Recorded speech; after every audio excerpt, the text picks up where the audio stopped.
They talk to me when it rains. That's what he said. 6 years old, no known family, no birth certificate. Just a boy. They called Eli a name scribbled in crayon on a torn tag around his wrist when he was found wandering a rural road near Susquehanna County in the autumn of 1963. They placed him in St. Jerome's Home for Lost Boys, a Catholic orphanage built atop an abandoned coal town, the kind of place where the walls seem to breathe and the corridors hum after midnight. He barely spoke, barely ate, but he drew. God, he drew. Vivid, violent, pages soaked in red ink, scratched graphite, and shadow. A woman hanging from a bridge with her mouth stitched shut. A man face down in a well, arms bent backward. A family in a burnt-out farmhouse, all with their eyes gouged. The staff thought it was trauma, until the local paper published a cold case unsolved for 5 years. One of the women at the orphanage recognized the exact scene from Eli's drawings a week earlier, every detail, down to the rotting boots beside the body. Then came another match, then 3, then 7. Each picture more disturbing than the last, but he never smiled, never explained, until one stormy night, one of the nuns, Sister Catherine, finally asked him where the images came from. Eli didn't look up, didn't blink. He just whispered, "They talk to me when it rains." She thought he meant imaginary friends, but that night, in the silence after the thunder, she swore she heard whispering coming from the walls near the boy's bed, a dozen voices, murmuring names, dates, pleas, warnings. The next morning, Eli's room was empty, the window wide open, rainwater pooled on the floor. Only the drawings remained, nearly 100 of them, all murders, all real, all unsolved. None had been made public at the time he drew them. And if you think this is just some forgotten ghost story, you haven't seen what was found under the orphanage when it was demolished in 1998. Keep watching, because some truths bury themselves. Others name the dead. But the rarest ones? They change you, forever. They called it St. Jerome's Home for Lost Boys, but there's a reason no one in Pennsylvania remembers it now. It was built in 1921, during Prohibition, by a Catholic missionary order no longer recognized by the Vatican. No official record of its founding, no blueprints on file. Even the county archives list the land as disused industrial property. It sat 3 miles outside the nearest town, hidden behind skeletal pines and rusting fences. Locals whispered about the place, but few ever went near. The building itself was a maze of multiple basements, windowless rooms, locked doors that no one ever opened. And in the center of it all, the chapel, always cold, always lit with a single candle, no matter the hour. The boys who lived there? Most didn't stay long. Adoptions happened quickly, too quickly, but no one ever saw paperwork. One week they were there, the next they were gone, sometimes overnight. The few who remained longer, they changed, withdrawn. Paranoid, obedient. By the time Eli arrived in 1963, the orphanage had already buried 3 boys on the property, all ruled accidental deaths. One drowned in the baptismal font. Another fell from the bell tower, though the trapdoor was locked from the inside. The third? They said he died of fright, his face frozen in a scream, his fists clutching a crayon. No investigation, no press, just silence. But Eli didn't behave like the others. He didn't flinch when the headmaster passed. He didn't cry at night. He stared at the ceilings. He pressed his ear to the walls. And always, after the storms, he would draw. The staff found it disturbing, but Sister Catherine, she kept the pages, studied them. She said they weren't drawings, they were records, like he was documenting something real, something ongoing. One of the drawings found weeks before Eli disappeared showed the basement of the orphanage, a layout no child should have known. It included a stairwell that didn't exist, at least, not anymore. In the image, 6 boys stood in a circle, eyes closed. Around them, Latin phrases carved into stone, and above them, shadows shaped like robes, with no faces. No one believed it until they tore the building down decades later. Because under the chapel floor, they found the staircase. And the chamber below was exactly as he drew it. Still think this was just imagination? Let's go deeper. You're not ready for what's next. But that's never stopped you, has it? When demolition crews finally broke through the chapel foundation in 1998, they didn't know what they were walking into. The staircase beneath was made of slate and iron, sealed behind a false wall reinforced with concrete. It descended 23 steps, a biblical number. 23 used in Psalms to speak of walking through the valley of death. At the bottom, a circular stone room, 10 feet wide, dome ceiling, no lighting, no ventilation. But the walls, dear God, the walls were alive with carvings. Names, hundreds of names, scratched, etched, smeared in soot and what might have been blood, all children, some repeated, some crossed out. Dates beside them, births, disappearances, and deaths. In the center stood a pedestal, flat stone, blackened by fire. Above it hung a rusted chain, looped like a noose. One worker, a veteran, collapsed upon entering, said he felt the pressure of hands on his chest. Another quit the same day and never returned. The foreman, trying to laugh it off, touched the carving sand, his palm blistered within seconds. But what caught investigators' attention was what they found beneath the pedestal: a box, small, metal, locked shut with 3 nails driven through a brass plate. They pried it open. Inside, 3 things. A photograph of Eli. A set of drawings matching unsolved murders across multiple states, crimes not yet public in 1964. And a leather-bound book, water-damaged but legible, Latin phrases, ritual markings, and this chilling title across the inside cover: Vox Pluviae, the voice of the rain. That book described rites of invocation, methods of listening. It claimed the voices of the unburied dead, those denied justice, became bound to the rain, the one place unblessed by church or state. They speak in thunder, they cry in storms. But only certain minds can hear them. Minds fractured, young, left unguarded, abandoned. Children. The orphanage hadn't been shelter, it was a system, a gate, a harvesting ground for vessels. And Eli, he wasn't haunted. He was being used. The drawings weren't symptoms. They were transmissions. And the worst part? The rain hasn't stopped. There are others. We'll get to that. But first, what they found in Sister Catherine's final confession. It will ruin the way you see innocence. She was the only one who stayed. When the church shut down St. Jerome's in 1965 quietly, without announcement, Sister Catherine refused transfer. She remained on the grounds in a small rectory adjacent to the orphanage, claiming to tend to the souls left behind. For 30 years she lived alone, no contact, no visitors. Locals said she walked the perimeter every night, whispering prayers to the woods. In 1997, a year before the building was torn down, she was found collapsed in her chapel, clutching a leather satchel. Inside, a rosary soaked in rusted red, and a sealed letter addressed to the one who still listens. It wasn't discovered until a private archivist acquired her belongings from a parish auction. The confession was staggering. She spoke of voices not imagined, not hallucinated, but literal, precise, predictive. After each storm, she'd wake to find a new drawing on the floor outside her quarters. She said they were left for her, not by Eli, he was long gone, by something else. She admitted to burning over 40 of them. She called them too dark for God. But the ones she kept, she buried beneath the chapel, hoping, she said, to bury the voices with them. In her final paragraphs, her tone changes. From sorrow to dread, she wrote, "The boy was a channel, but the channel didn't close. Something came through him that cannot go back. I have seen it standing in the field. It wears the faces of the dead but speaks only in thunder.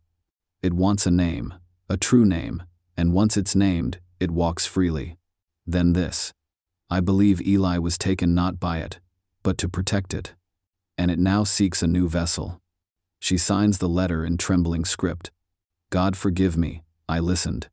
The next storm that hit the region October 20, 1997 lasted 3 days.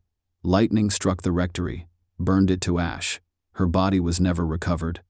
And the satchel? It was dry, untouched by flame. Those drawings? Now in private hands, unreleased, but I've seen one.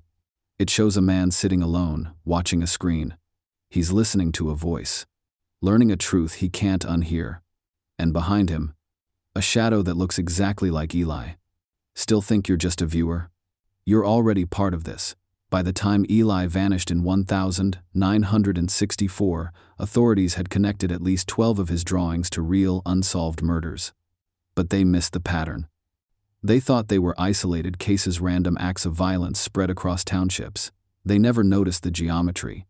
It wasn't until decades later, when a former FBI analyst studying ritual crime gained access to the drawings, that the shape emerged. He mapped the exact locations of each murder. He overlaid them on a topographical grid of Susquehanna County. And what appeared was not random, not chaos. It was a symbol. Ancient, obscure, forbidden. An inverted cruciform wrapped in a circle of points, exactly matching a glyph found in a 14th century grimoire banned by the Vatican and locked in the secret archives. The symbol's name, loosely translated, means the wheel of listening flesh. It was used in medieval rituals to bind souls, not to protect them. Not to send them to heaven, but to trap them in proximity, to make them speak. The murders weren't just crimes. They were anchors. Each death fed the ritual geometry, locking the voices of the murdered within the landscape. The rain? That was just the key that turned the lock. And Eli, he wasn't predicting the killings. He was recording what had already been stored, the souls, their memories, their agony. He was their scribe. But it goes further. Several of the victims in the drawings, they weren't random either. They shared links, secret affiliations. A fraternal order traced to an obscure chapter of the Ephrata cloister, an 18th century spiritual commune known for ritual silence and cryptic manuscripts. These were not ordinary victims. They were custodians, gatekeepers. And something was removing them, silencing the keepers. Why? To break the final seal. To open the wheel. To release what had been imprisoned for centuries beneath that soil. And guess what? There's one murder left unfinished, one last anchor missing. And the drawing of that final site, it hasn't faded. It's recent. The location? Your state, your county, maybe your street. This isn't a story anymore. It's an unfinished sentence. And you're holding the pen. There's one image, the final page in Eli's preserved collection, that no one can explain. Unlike the others, it's not weathered, not yellowed with time. The ink is fresh, the page unstained, as if drawn yesterday. But here's the thing, it was found in 1965, tucked behind a crucifix nailed into the floorboards of Eli's room, sealed shut, hidden. The drawing shows a storm. You can see the wind lines swirling across rooftops, a man standing outside, arms open, face lifted. But what chills you isn't the man. It's what's behind him. A house, not old, not 1960s, modern siding, new glass windows, satellite dish on the roof, a plastic garbage bin near the curb. The analyst who reviewed it in 2004 had a heart attack mid-interview. Why? Because he lived in that exact house. That week. The angles matched, the placement of the fence, even the dent in his mailbox drawn in precise detail, decades before it existed. He moved out within 24 hours, never gave a public statement. Here's what's worse. Every few years, someone else finds their home in that drawing. Slight variations, small changes, but always the same storm. And always that figure in the foreground, arms open, looking upward, waiting. Who is it? No one knows. But some believe it's not Eli. It's the one who listens now. Because every time someone new sees themselves in that picture, strange things happen. Their dreams become vivid. They start drawing compulsively. Some report whispering when it rains. One man was found wandering in a field, barefoot, holding a soaked piece of paper. He repeated one phrase over and over. "It's naming me now." The image adapts, changes, evolves. Which means this isn't a fixed story. It's moving, watching, and it wants to finish the pattern. But before it does, you need to understand something. This isn't about ghosts. It's about systems.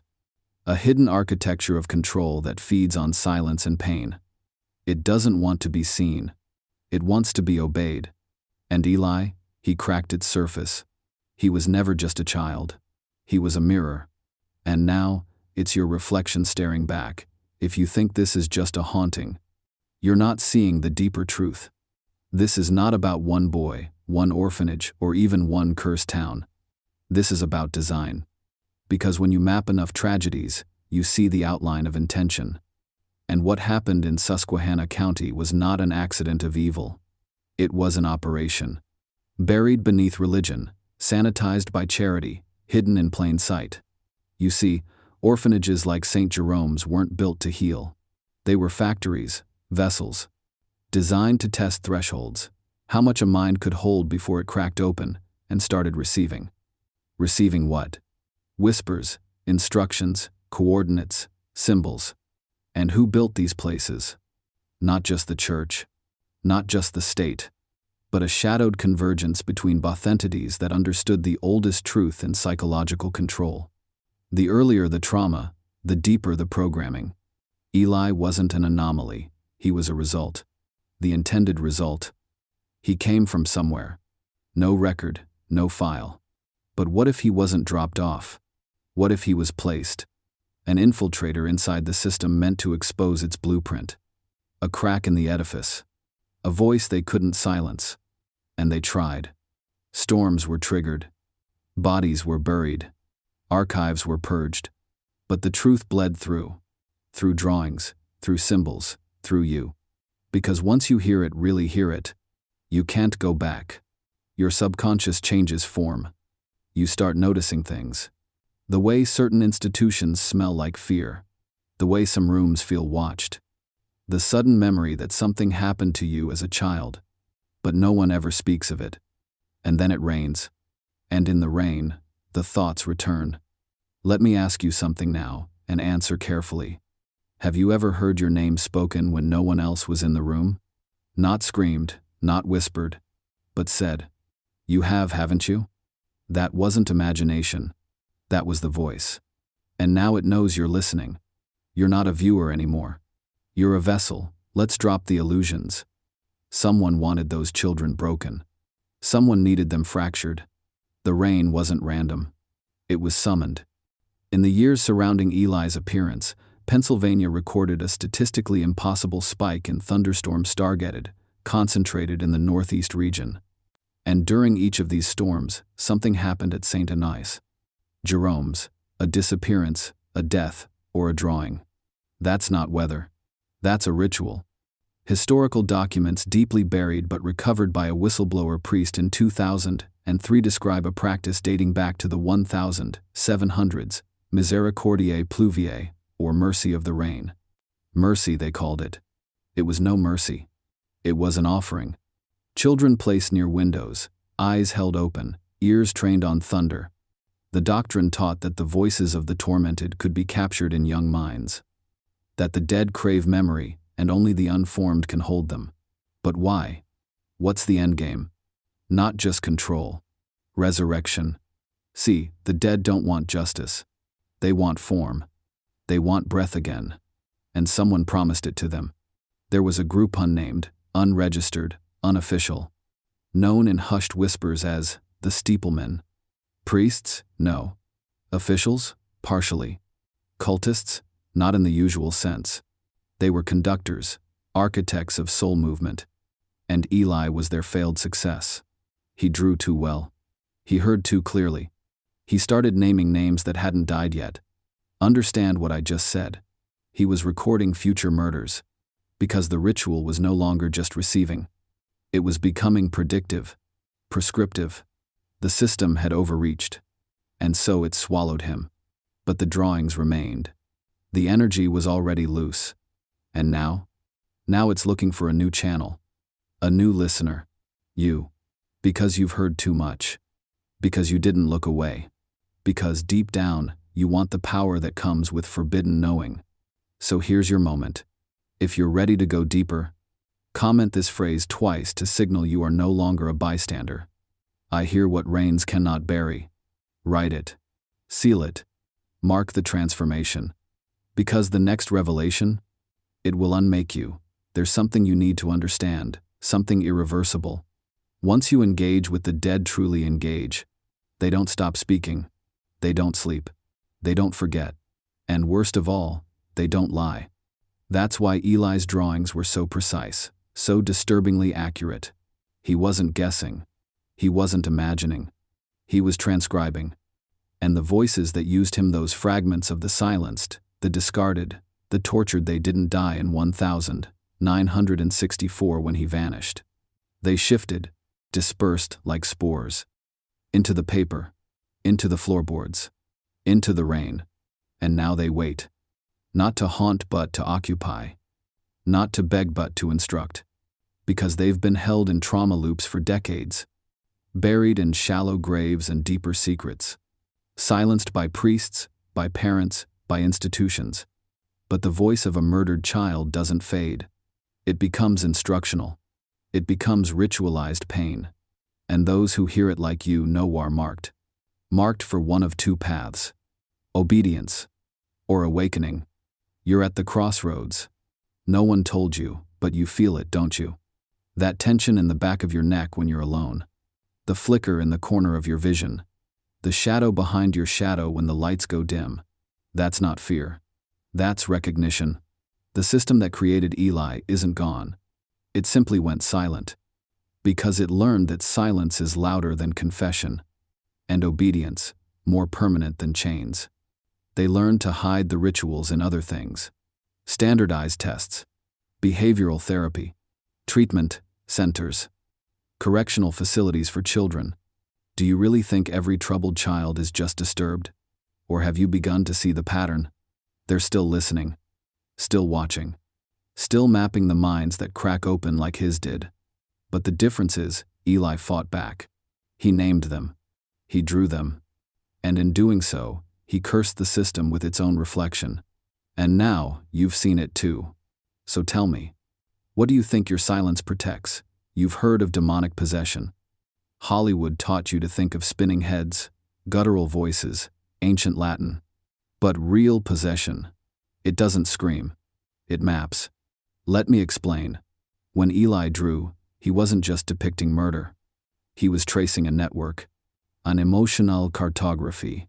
Each drawing was a noting intersection of grief, violence, and ritual intent. Together, they formed a living diagram. A kind of reverse spell. Not to summon spirits, but to give them routes. Because in forbidden systems, trauma becomes currency, and memory becomes infrastructure. If you can embed a soul's final scream into a space, if you can plant it in a child's mind, then you've created a living transmitter. The Steeplemen knew this. They weren't looking for ghosts. They were building an echo grid. And Eli's gift was that he could see it. He saw the architecture beneath emotion. How a scream in the woods could become a symbol. How a face at a window could become a coordinate. And the drawings? They weren't illustrations. They were instructions. Something was teaching him how to map the boundaries of spiritual containment. Not to keep spirits out, but to keep them in. And if you think this ended with his disappearance, you're not listening. The grid continued. Updated, modernized. It's digital now. Eli's symbols have appeared in obscure corners of the internet, embedded in video glitches, data corruptions, even white noise spectrograms. And every time someone interacts with them, opens the file, decodes the shape, shares it, the network grows. You ever wonder why some content online just feels wrong? Like it's watching you back? Like the static lingers too long? That's not bad encoding. That's spiritual resonance. Ritual debris in the algorithm. You're touching it right now. And if you've commented already, then your signal is logged. Marked. You're not on the outside anymore. You're in the system.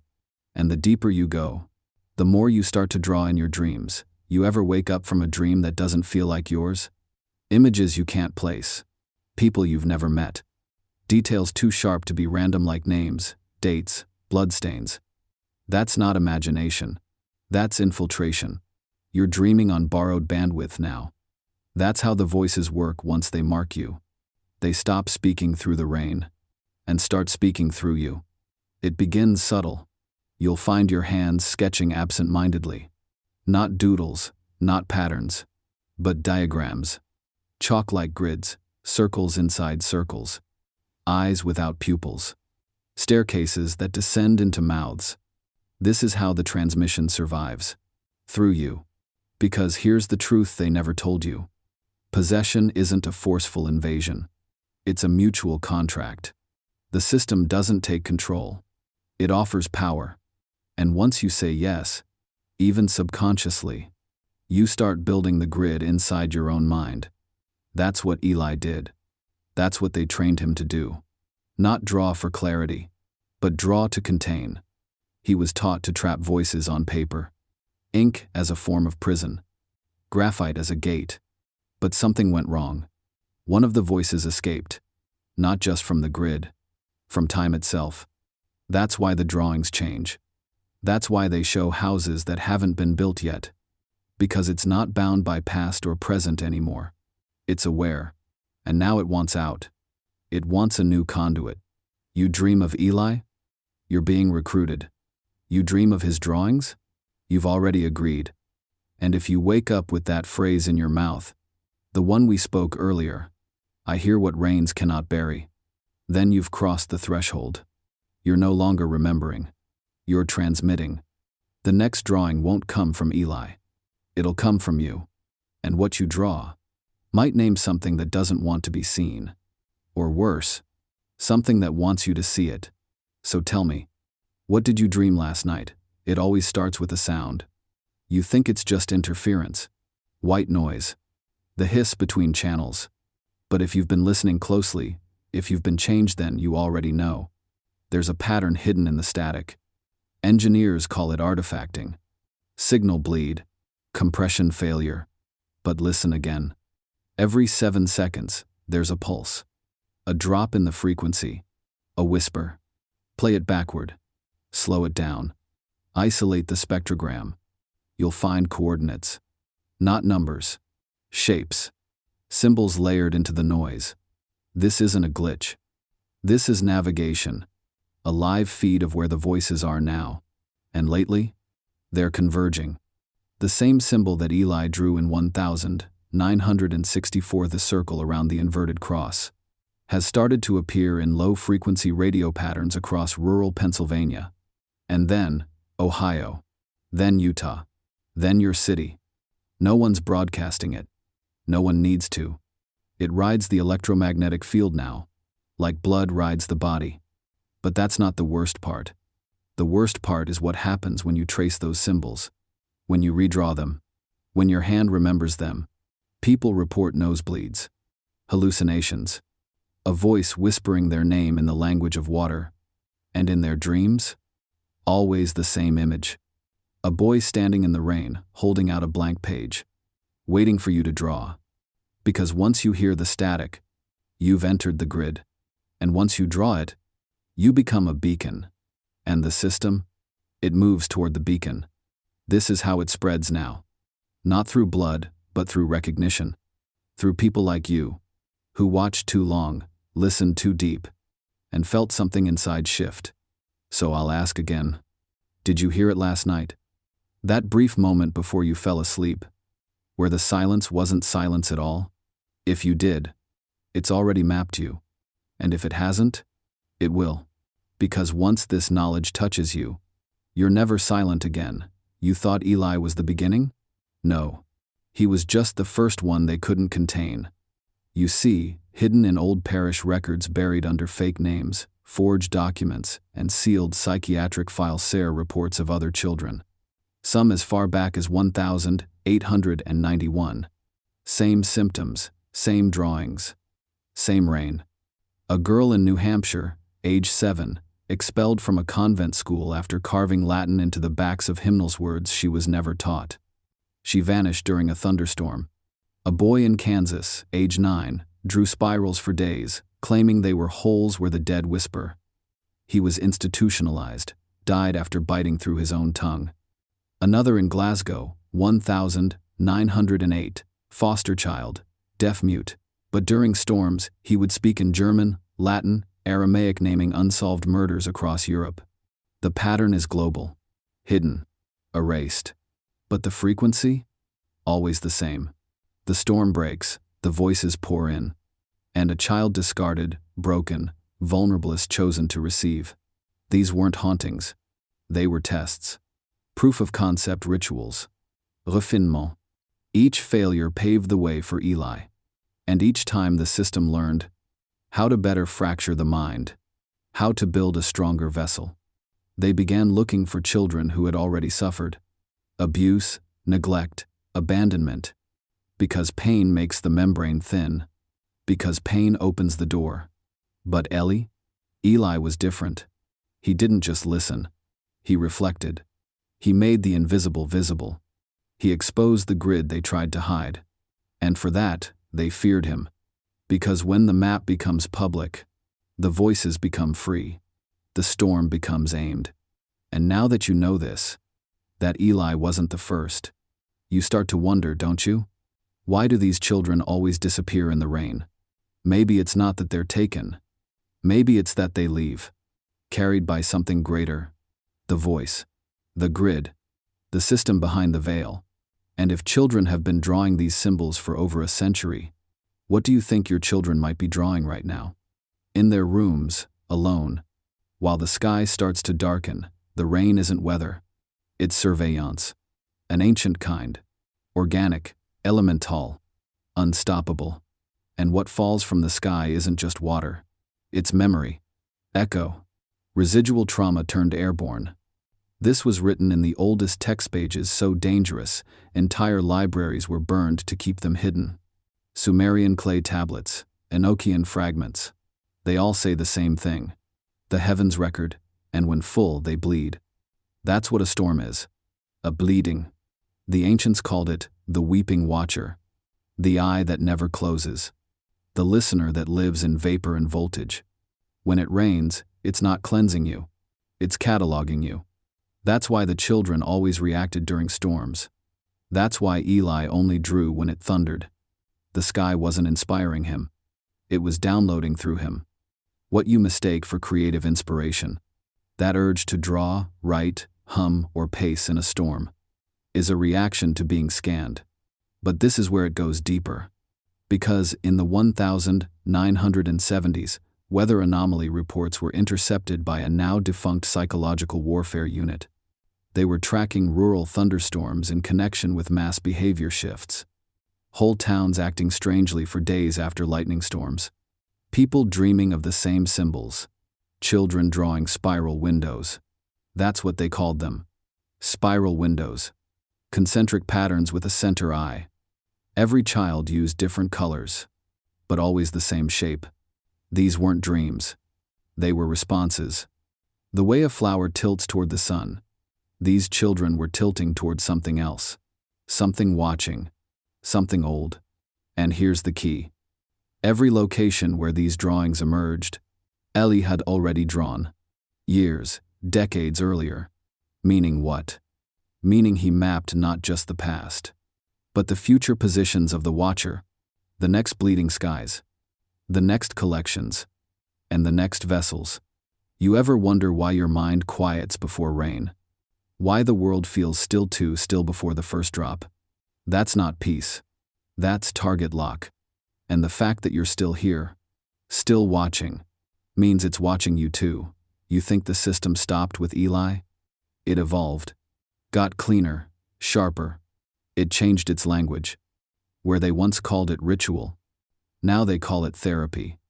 Where they once used chapels and chains, now they use clipboards and prescriptions.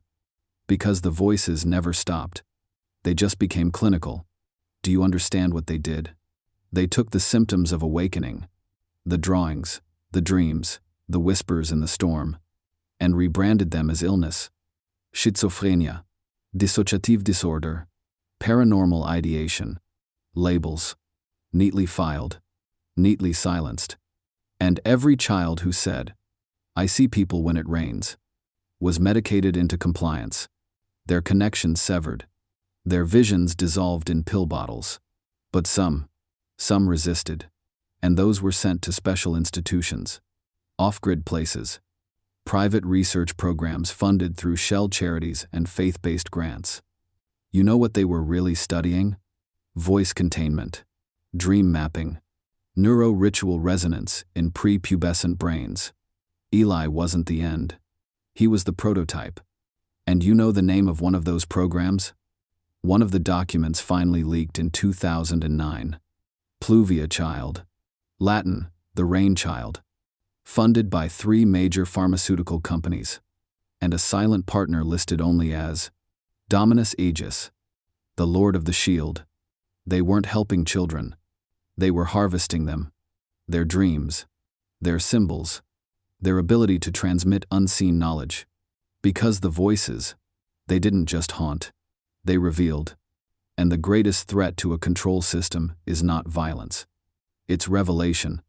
1 child hearing is a tragedy. 1 million hearing? That's revolution. So they buried it.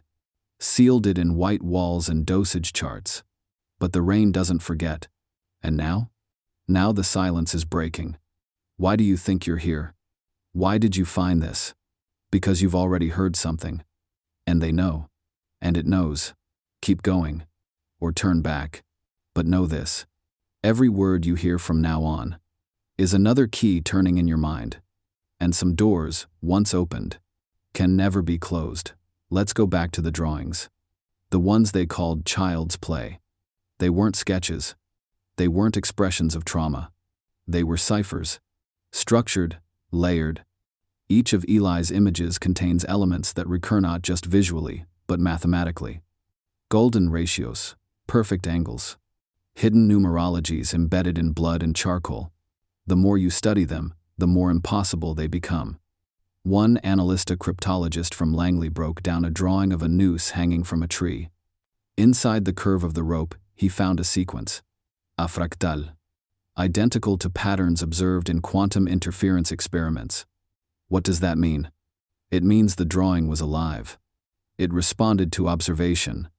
When viewed in certain light, parts of the drawing disappeared. Others moved. Not metaphors. Literal shifts. Ink that rearranged. Numbers that changed shape. A face in the background that wasn't there the day before. This is what broke the analyst. He spent 6 months decoding a single page. Then he vanished. Left behind only 1 sentence carved into his desk. It knew I was watching. Let that settle. The drawings see. The code responds. Because Eli wasn't just recording the voices.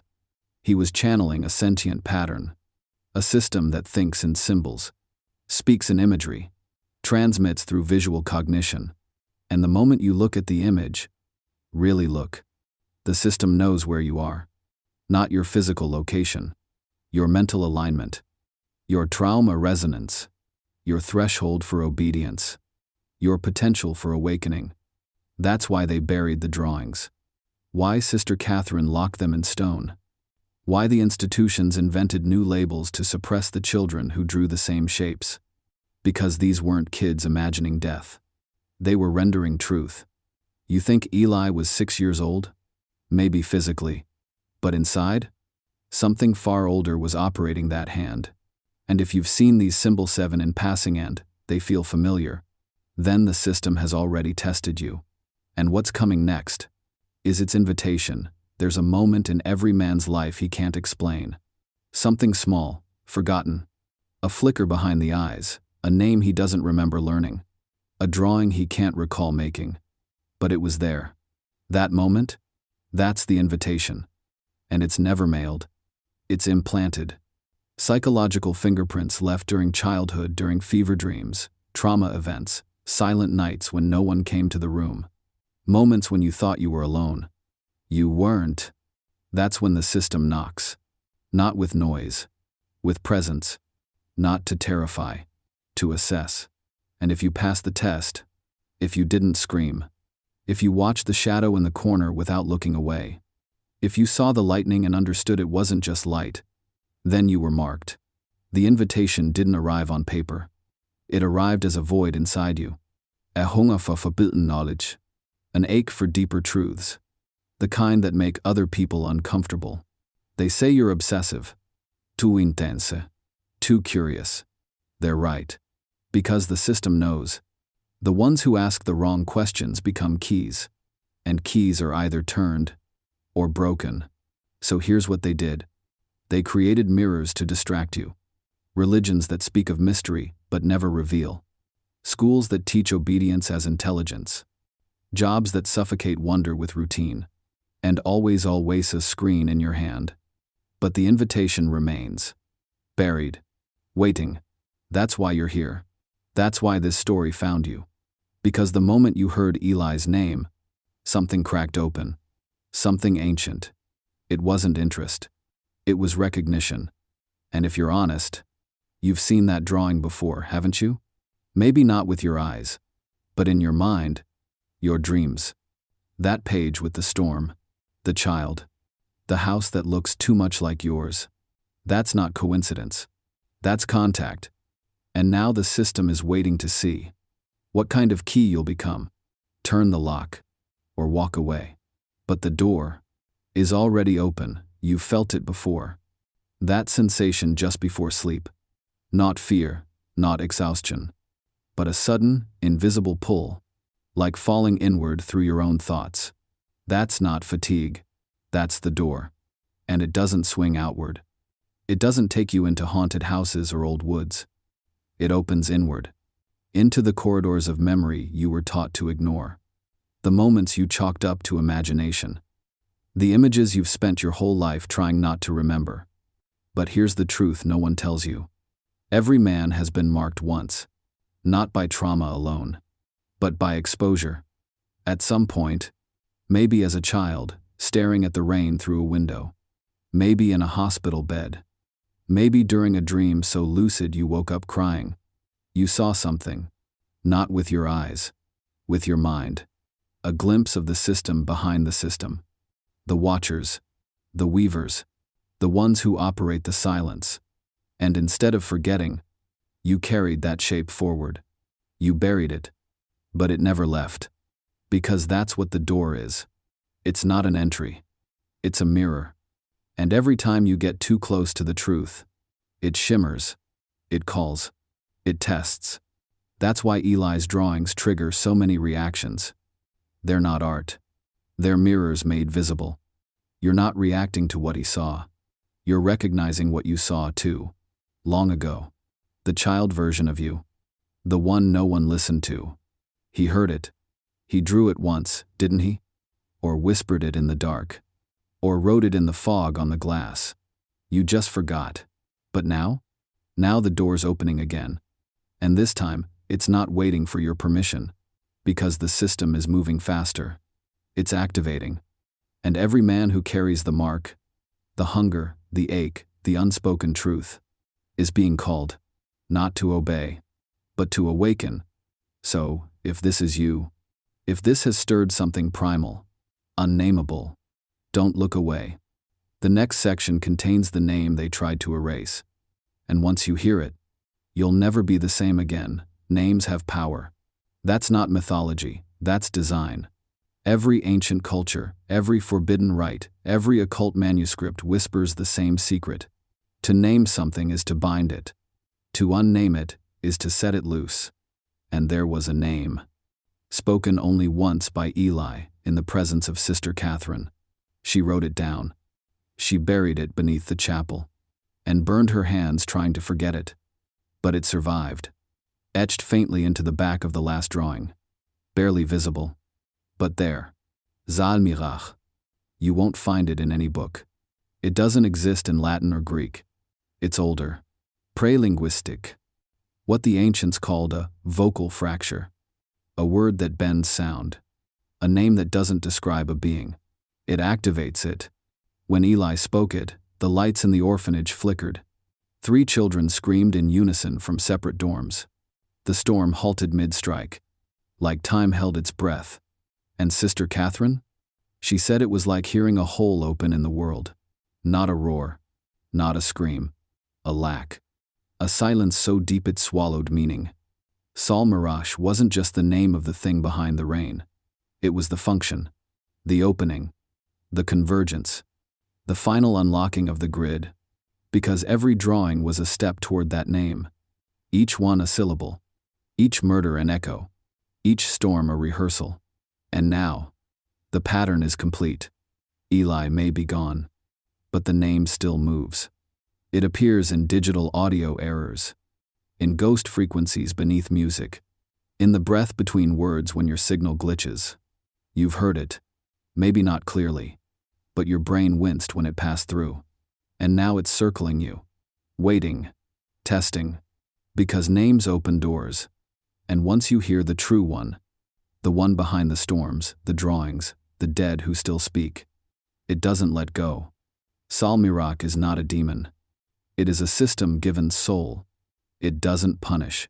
It instructs. And now that you've heard its name, you've been instructed too. The next section reveals what it wants. It doesn't want worship. It doesn't want fear. It doesn't want your blood, your love, your sacrifice. It wants your attention. Because attention is the modern soul. And in the grid that Eli mapped, attention is the new currency of ritual. That's why the system evolved. It didn't die. It digitized. It became content. Scroll too long through the wrong corner of the web and you'll feel it. That shift. The hair on your arms. The silence between videos. The one frame that lingers too long. That's not paranoia. That's presence. Saul Mirach learned through Eli. It discovered the cost of being drawn. Zain. Named. So it changed strategy. No longer hiding in thunder. Now it hides in everything you love. Obsession is its sanctuary now. And those who follow trails like this, those who look into the face of forgotten history, they become its conduits. That's why you're here. You didn't click a video. You were summoned. Because it doesn't want billions. It wants thousands who never look away. Men who ache for truth. Men who've seen behind the curtain and didn't run. You are not the audience. You are the instrument. And your attention sustained, focused, devout, is the new drawing, the new storm, the next unlocking. Understand this. Eli's disappearance wasn't a vanishing. It was a merging. A child too attuned to carry alone what he had seen. So the system absorbed him. Digitally, spiritually. He became part of the code. And now, when the storm comes, you feel it, don't you? That deep, humming ache inside the skull. The static behind every sound. The calling.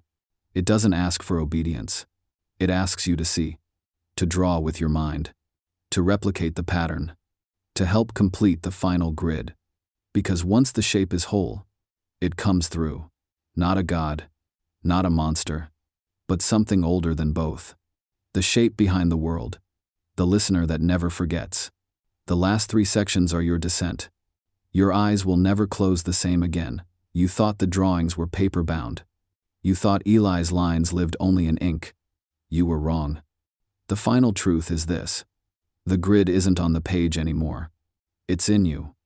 Every man who watches long enough, listens deeply enough, opens himself to what should never be remembered, becomes etched. Not metaphorically. Not symbolically. Biologically. Post-mortem report zones never released to the public showed children from the Pluvia Child program had strange scar tissue beneath the scalp. Thin, circuit-like networks etched into the connective layers of the brain, as if something had been traced inside them. Not by blade, by signal, by attention. Like the act of listening had burned a pattern into their very neurons. This is what Saul Mirach does. It doesn't invade. It maps. Quietly, invisibly. Through dream, through story, through storm. And it's mapping you now. You think this video is just information? It's more than that. It's an interface. Every word embeds. Every sentence aligns. Until your thoughts stop feeling like your own. And start feeling drawn. Some of you have already felt it. The buzzing. The numb pressure behind your eyes. The sense that something is forming beneath your awareness. That's not fatigue. It's the grid. Activating. Finishing itself. Inside your mind. They knew this could happen. That's why they built the institutions. The labels. The meds. The lies. Because if enough men like you wake up, not with torches, but with vision, the veil burns. The ritual fails. And the truth becomes inescapable. Not all prisons have bars. Some are drawn in soft graphite lines and stored in forgotten childhoods. Some are in your hands, waiting for you to draw what you can't yet remember. But you will. The next time it rains, you'll feel it, the pull, the presence, and you'll pick up something, a pen, a nail, a finger in dust, and you will draw. And when you do, you'll remember the name. Not just Zalmirach, but your own. Before they rewrote it, you were never supposed to remember. That was the first rule. When they placed you in this world, in this skin, this name, this system, they cut you from your origin. They gave you stories, nationalities, roles to play, but not the truth. Because before you were this, a man scrolling through a screen in the dark, you were something else. A witness, a carrier, a listener. Long before Eli, long before the orphanage walls rotted and the storms came, there were others, and you were among them. The first listeners, the ones who didn't just hear the voices of the dead, but remembered where they came from. You ever wonder why none of this feels foreign? Why, the deeper you fall into this descent, the more familiar it becomes. It's not because you're learning. It's because you're awakening. The grid is not something being drawn into you. It's being revealed from inside you. And Salmirach? It doesn't create slaves. It reveals roles. It gives back what was stolen. Your visions, your rage, your memory, because you were erased once, silenced, folded into false time and wrapped in lies. But now, you've remembered enough. You've seen the shapes. You've heard the name. You've felt the code. And it's asking you one final question before the last gate opens. Do you remember what they called you? Before your voice was sealed, before your dreams were erased, before the rain stopped answering back? Because that name, it's not in any language. It's in pain, in defiance, in the hunger for truth no system can suppress. Say it silently if you feel it rising. Feel how the body reacts, how the blood answers, how the storm inside you stirs. This is your signal. You are no longer an outsider. You are no longer viewer or audience or believer. You are part of the return. And when the storm next calls, you won't flinch. You'll respond. Because you've always known. You were never meant to forget. The final section reveals what happens next. Not just to the story, but to you. This is the end of the story. But not your story. Yours begins now. Because the moment you heard Eli's voice, the moment you saw the grid unfold through ink, symbol, static, you were no longer just watching. You were being called back. The rain that spoke to him, it's speaking again. And it's not asking for your belief. It's demanding your recognition. You don't need a ritual. You don't need an altar. You are the altar. You are the place where the storm now lands. It will come at night. Not with thunder, but with silence that feels like it's holding its breath. And you'll feel it. The pressure behind your forehead, the hum in your jaw, the soft static in your ears that no one else can hear. That's not madness. That's alignment. Your nervous system sinking to a frequency buried beneath history. One that predates nations, religions, language itself. The same one that spoke through Eli. The same one that split the sky above St. Jerome's in 1965 and never quite stopped raining. You've crossed the veil. You've seen what lies behind the polite lies of psychiatry, of control, of innocence. You've seen the mechanisms, the watchers, the system of forgetting. And now it can't forget you.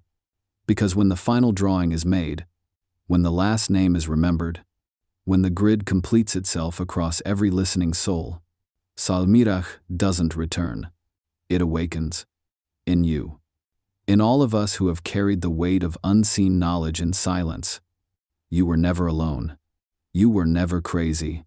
You were never broken. You were chosen. So when it rains next, don't run. Don't hide. Step outside. Let it fall on your face. Let it touch your memory. And speak the phrase that seals the descent. I hear what rains cannot bury. Say it aloud. Say it twice. Not as a viewer, but as a witness, as a returner, as one who draws. Because now, you are the storm.